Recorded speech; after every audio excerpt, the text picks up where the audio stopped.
A preservação da Amazônia, mais uma vez, foi destaque em 2024. No Amazonas, o MPF desempenhou um papel crucial na defesa do meio ambiente e dos direitos das comunidades tradicionais.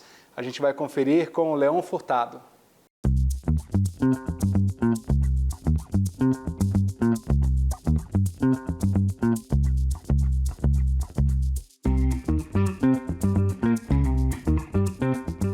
Aqui no Amazonas, o MPF buscou garantir indenizações por desmatamentos ilegais. Ao todo, as multas somam mais de 220 milhões de reais por danos morais coletivos e 96 milhões por danos materiais. Resultado comemorado por todos os envolvidos.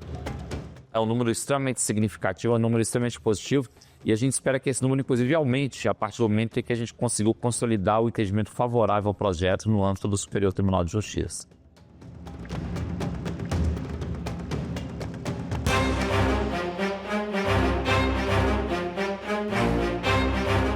Neste ano, também veio um alívio para a dor de um dos episódios mais trágicos na história do Amazonas. O MPF e a Defensoria Pública do Estado pediram 4 bilhões de reais em indenização pelas mortes na segunda onda da Covid-19. As vítimas morreram por falta de oxigênio nos hospitais e ninguém havia sido responsabilizado. Razão pela qual o Ministério Público Federal, a Defensoria Pública do Estado do Amazonas, formam, além dos pedidos de condenação em danos morais coletivos, danos sociais e danos individuais homogêneos, uma série de medidas de justiça de transição, formulação de audiência pública, a elaboração de mecanismos relacionados à proteção e à preservação da memória, e que com isso a gente postula uma reparação desses dados. Investigações do MPF apontam que pelo menos 60 pessoas morreram. Mais de 500 pacientes foram transferidos às pressas para hospitais em outros estados. Entre as vítimas está a irmã de Lucenira, que clamou por justiça. É o mínimo que eles podem fazer pelas pessoas que se foram por negligência deles. Não falo só pelas minhas irmãs. Eu falo para aquelas pessoas que só faziam jogar naquela vala, que hoje a família não pode nem velar porque não sabe se o corpo está ali.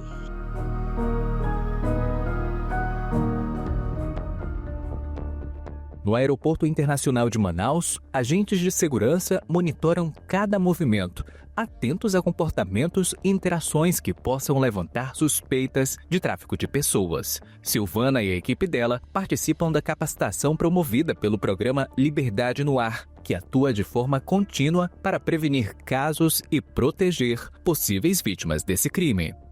A gente observa o passageiro, principalmente a parte comportamental, com relação a crianças, adolescentes, companhia. A gente vê como é aquela relação entre os passageiros, para ver se não tem nada de diferente ali. Qualquer coisinha a gente já avisa o canal de inspeção. A gente está sempre atento. Os participantes recebem orientação técnica e apoio psicológico das instituições envolvidas. A ideia é desenvolver habilidades de suporte emocional para situações de crise e vulnerabilidade relacionadas ao tráfico de pessoas.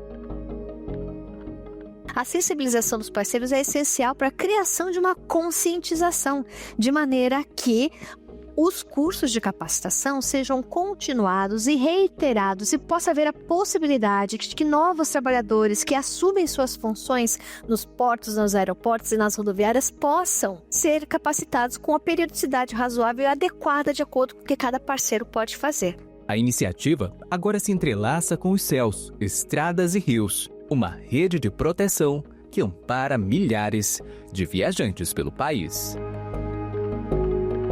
Filas indefinidas e até falta de testosterona agravaram os desafios já enfrentados por quem busca a transição de gênero. O MPF cobrou a Secretaria de Saúde do Amazonas por falhas no atendimento ao público LGBTQIA+. Por exemplo, a questão da hormonioterapia, que é uma demanda recorrente. Quando fizemos a diligência em loco, se verificou a ausência de estoque de testosterona para fazer a hormonioterapia. Apenas há a demanda espontânea, não relatos das pessoas que lá trabalham, razão pela qual o que se entende é que há uma demanda, que ela é recorrente e crescente. Caio tentou usar serviços particulares para a transição. Sem condições financeiras, retornou à fila do Sistema Único de Saúde. Eu voltei, para o sistema público justamente para tentar alinhar mesmo, para ficar na lista do sistema, para fazer parte, porque eu fico isolado. Eu prefiro estar junto ali da comunidade. Tem mais acolhimento, a gente fica mais forte junto. Foi um ano de desafios, mas também de muitas conquistas. 2025 vem com novas oportunidades para transformar vidas. O MPF segue com determinação para fazer deste ano um tempo ainda melhor.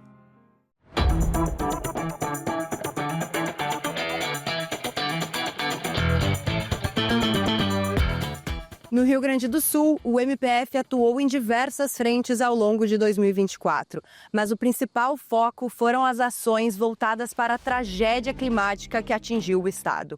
O órgão atuou em ações para garantir abrigos, acesso aos benefícios e moradia. Alguns dos gaúchos que perderam as suas casas conseguiram sair dos abrigos e finalmente ir para um novo lar, graças a uma ação do Ministério Público, que firmou um acordo para garantir a entrega antecipada de 400 casas para as pessoas atingidas. A dificuldade era com o calendário de liberação de recursos.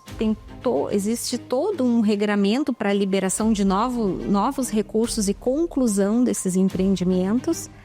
E também as dificuldades burocráticas com outras instituições envolvidas na regularização dos imóveis. Nesse sentido, foi nossa atuação de facilitar inicialmente a liberação imediata desses recursos e também aproximar os órgãos, os entes envolvidos, no sentido de viabilizar a regularização mais célere desses empreendimentos.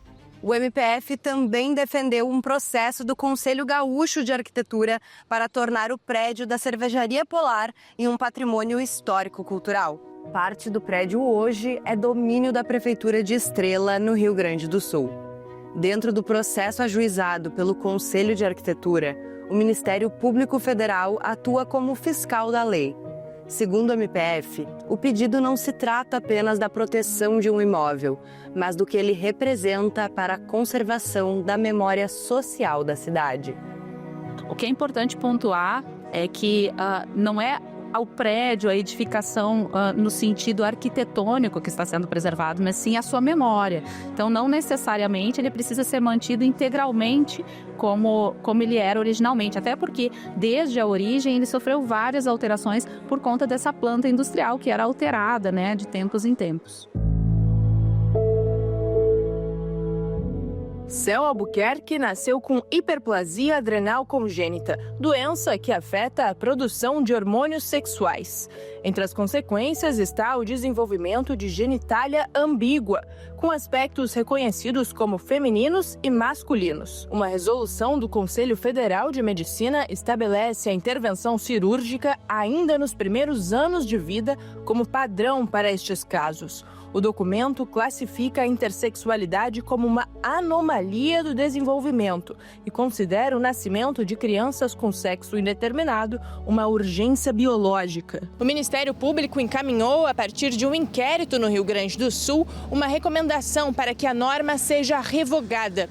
O MPF também pede que a intersexualidade não seja considerada como uma patologia e que a decisão sobre realizar a cirurgia seja tomada por cada pessoa, quando houver maturidade suficiente. Tivemos reunião com a ABRAE, que é a Associação Brasileira, né, das Pessoas Intersexo. Analisamos todos os documentos internacionais a respeito da matéria, legislações internacionais. A proposta é que tenha equipes multiprofissionais que cuidem da saúde dessas crianças, né, e que me parece que essas equipes multiprofissionais que têm maior capacidade de definir em cada situação se aquela criança específica já tem condições de tomar uma decisão